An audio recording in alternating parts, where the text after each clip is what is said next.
This is the crisis. This is, the city's future is on the line, and what happens in this next week is going to be critical. The state is failing. But first, to a city in crisis. The clock is ticking for Detroit as leaders warn that the city could run out of cash by Friday. Good evening, everyone, and thank you for joining us. I'm Joanne Purton. And I'm Dave Llewellyn. The brink of financial collapse comes as the top city attorney refuses to drop a lawsuit filed against the state. 7 Action News reporter Bill Proctor is live downtown. Bill, what does all this mean?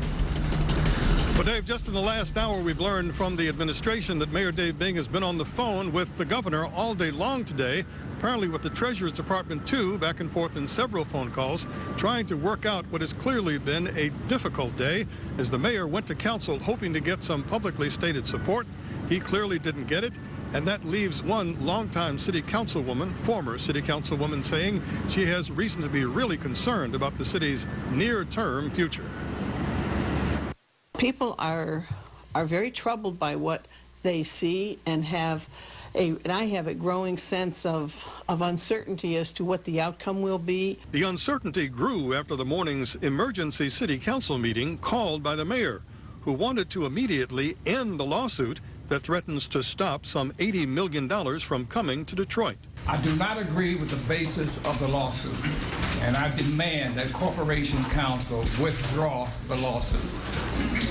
I also demand that City Council votes to require Corporation Council to withdraw the lawsuit. But City Council wasn't taking demands from the mayor and wasn't about to fire the city's Corporation Council for following the city charter. I mean, unless you fire her, Mr. Mayor, and unless there are 6 votes on this council to remove her, then she has said that she has a charter given and a charter mandated responsibility to do what she's doing. This is the woman they're talking about, Crystal Crittenden, who last week filed suit on behalf of the city, asking a judge to look at the consent agreement and possible debt the state owes the city.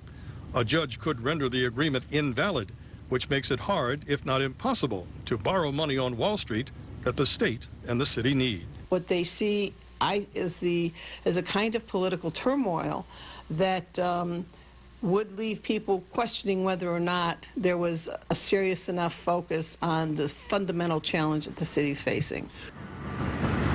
Fundamental challenges that they face in a matter of days. Yes, they have to make payroll. Yes, there's a bond payment of some $34.2 million that's coming up very soon. In addition to retirement and other issues, some $67 million the city needs pretty quickly. And yes, that $80 million promised by the state would most certainly help essentially take care of it. But the impasse today continues. And no, the woman who is the Corporation Counsel is not budging on her position. Reporting live in downtown, Bill Proctor, 7 Action News. Bill, why does the city's attorney have the authority to do such a thing?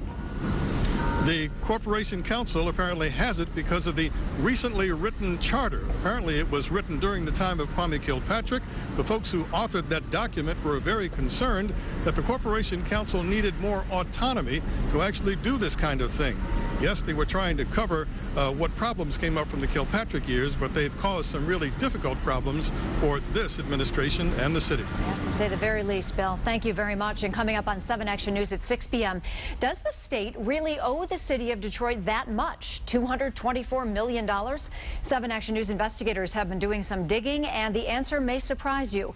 That's tonight at 6 on 7 Action News.